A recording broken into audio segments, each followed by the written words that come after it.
আপনাদেরকে মাত্র 2 মিনিটের একটা আমল শিক্ষা দিব।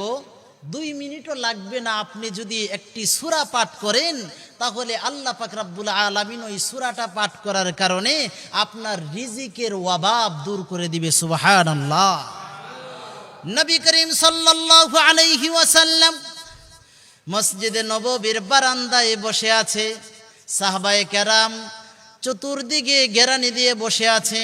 চতুর্দিকে সাহাবায়ে কেরাম বসে আছেন, এক একজনের এক এক সমস্যার কথা বলতেছেন। হঠাৎ করে একজন সাহাবী দাঁড়ালেন, বলতেছে, ইয়া রাসূলুল্লাহ, ইয়া হাবিবাল্লাহ, ওগো আল্লাহর বন্ধু, আমি একটা মহা বিপদে পড়েছি। নবী গো, আমাকে এমন একটা আমল বাতলিয়ে দেন, আমাকে এমন একটা আমল বলে দেন যে আমলটা করলে পরে আল্লাহ পাক রব্বুল আলামিন আমার কামাই রোজগারে বরকত দান করবে। জোরে কন্না সুবহানাল্লাহ। আল্লাহ পাক রব্বুল আলামিন এই কোরআনের ভিতরে সূরা নাজিল করে দিয়েছেন, যেই সূরা পাঠ করলে আল্লাহ পাক রব্বুল আলামিন কামাই রোজগারে বরকত দিবে। বন্ধুরে, আমি যেই হাদিসটি বলছি তাফসিরে কাবীরের 32 নম্বর খণ্ডের 46 নম্বর পৃষ্ঠা থেকে আল্লামা ফখরুদ্দিন রাজি রহমাতুল্লাহি আলাইহি সুন্দর করে লিখেছেন। ও বন্ধু, সাহাবায়ে কেরামদেরকে নিয়ে নবী বসে রইলেন। সাহাবী বললেন, কামাই রোজগারে বরকত চাই, নবী গো আমল বাতলিয়ে দেন। নবী আমার ডেকে বলে, সাহাবী, আমি তোমাকে ছোট্ট একটি আমল দিতেছি। ছোট্ট আমলটি যদি তুমি করো, আল্লাহ পাক রব্বুল আলামিন তোমার কামাই রোজগারে বরকত দিবে, রিজিকের অভাব দূর করে দিবে। জোরে কোন সুবহানাল্লাহ। আমার ভাইয়েরা, বিশ্বনবী বললেন, সাহাবী, তুমি আজ থেকে যখনই সময় পাইবা বেশা বেশি করে সূরাতুল ইখলাস তথা কুল হু আল্লাহ শরীফ পাঠ করিও। জোরে কন্না সুবহানাল্লাহ। সাহাবী, আজকে থেকে যখনই তুমি সময় পাইবা এই কোরআনের ভিতরে আল্লাহ পাক রব্বুল আলামিন কি করেছেন, একটা সূরা নাজিল করেছেন। সেই সূরাটার নাম হলো সূরাতুল ইখলাস। বিশ্বনবী বললেন, সাহাবী আমার, তুমি যখনই সময় পাইবা বেশি বেশি করে সূরাতুল ইখলাস পাঠ করিও, আল্লাহ পাক রব্বুল আলামিন তোমার কামাই রোজগারে বরকত দিয়ে দিবে। জোরে কন্না সুবহানাল্লাহ। সাহাবী বিশ্বনবীর দরবার থেকে এই আমলটি নিয়ে, ছোট্ট আমলটি নিয়ে চলে গেলেন। অনেক দিন যাবৎ সাক্ষাৎ নাই। হঠাৎ করে একদিন রাস্তাতে সাক্ষাৎ হলো। বিশ্বনবী করিম সাল্লাল্লাহু আলাইহি ওয়াসাল্লাম সাহাবীকে দেখেই জিজ্ঞেস করতেছে, সাহাবী রে, তুমি নিয়ে একটা বিপদে পড়েছিলা, ছোট্ট একটি আমল আমি বলে দিয়েছিলাম, তোমার কি অবস্থা? আল্লাহ পাক রব্বুল আলামিন কামাই রোজগারে তোমার বরকত দিছে কিনা? সাহাবী বলেন, ফাদাল মাল ইয়া রাসূলুল্লাহ। জোরে কোন আল্লাহু আকবার।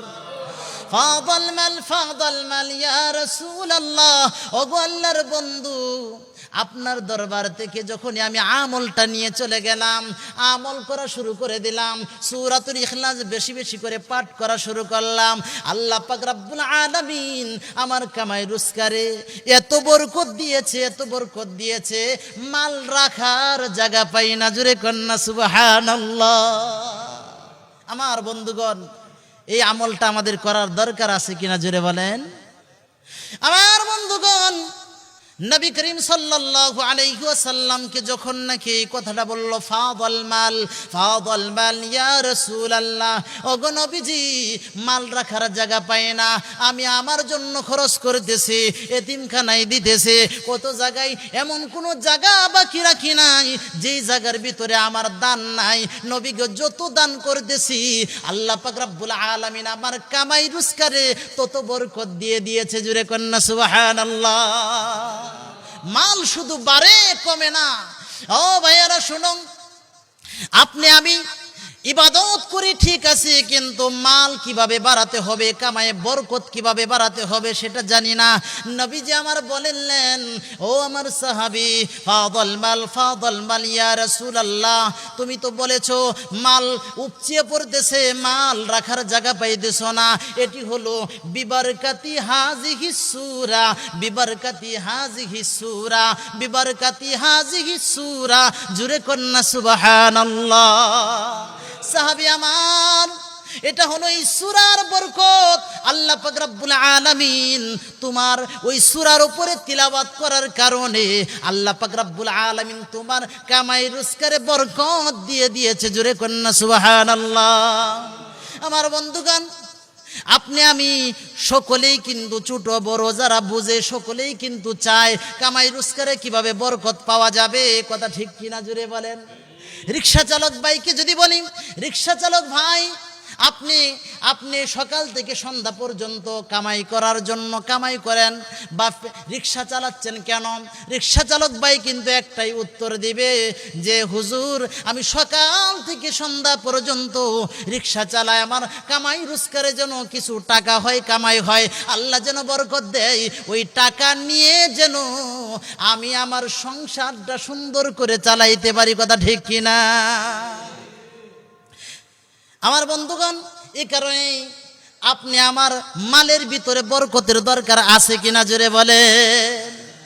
আসুন আমরা সকলেই সূরাতুল ইখলাস বেশি বেশি করে পড়ি। আল্লাহ তাআলা আপনি আমাকে এই ছোট্ট হাদিসটির উপরে আমল করার তৌফিক দান করুক। জোরে কোন আমিন।